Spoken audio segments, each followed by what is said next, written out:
On va faire la même chose avec le système B maintenant. Alors, le système B, on avait 50 grammes et la température initiale était plus élevée, était de 60 degrés Celsius. Alors, si on trace en premier lieu notre graphique ici, le graphique doit partir à 60 degrés. On va avoir quelque chose qui se passe à 0 degrés Celsius. Et ici, on est donc à moins 273 degrés ici.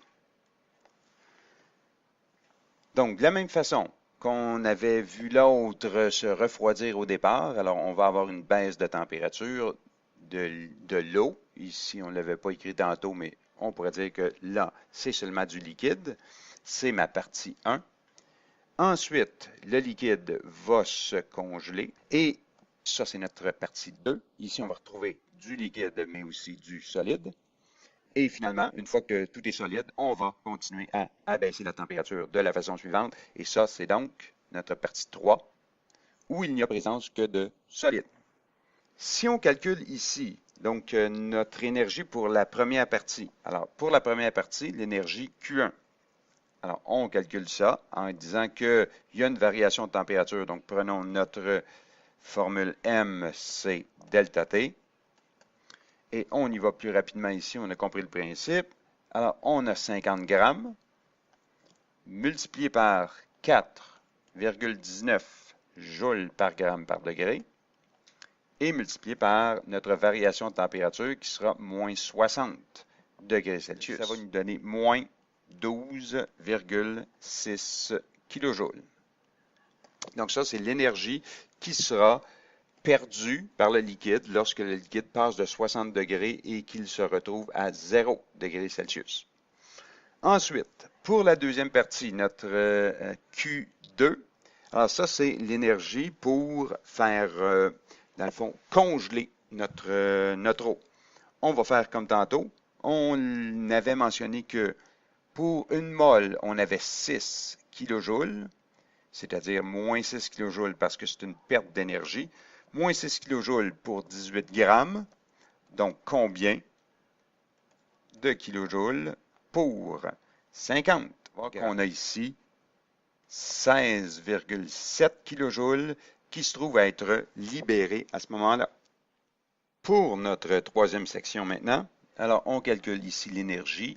Alors, Q3, alors qu'on peut calculer à partir, encore une fois, de notre formule, Q est égal à MC delta T.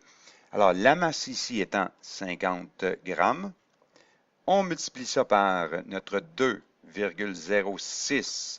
Ça, c'est la capacité thermique massique de la glace. Donc, joules par gramme par degré Celsius. Et on multiplie ça par la variation de température qui sera moins 273 degrés Celsius. Ça nous donnera encore une fois de l'énergie libérée, moins. Alors, moins 28,1 kJ. Le total, ce qui va correspondre au total de l'énergie qui était emmagasinée dans, dans ce liquide-là, ça nous donnera ici moins 57,4 kJ.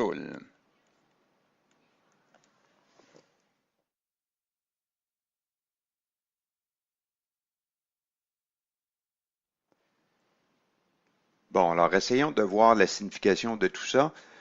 On vient d'évaluer donc que pour 50 grammes d'eau qui est à 60 degrés Celsius, on a évalué la quantité d'énergie thermique emmagasinée à environ 57,4 kJ.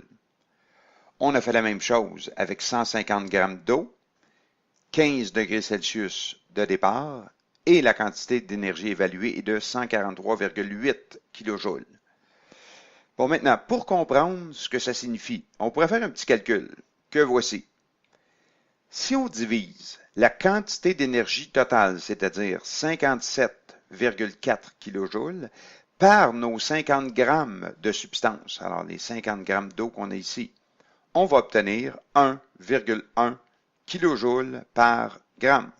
Si on fait la même chose avec le 143,8 kJ ici, donc 143,8 kJ, qu'on va diviser par 150 grammes, ça va nous donner 0,96 kJ par gramme.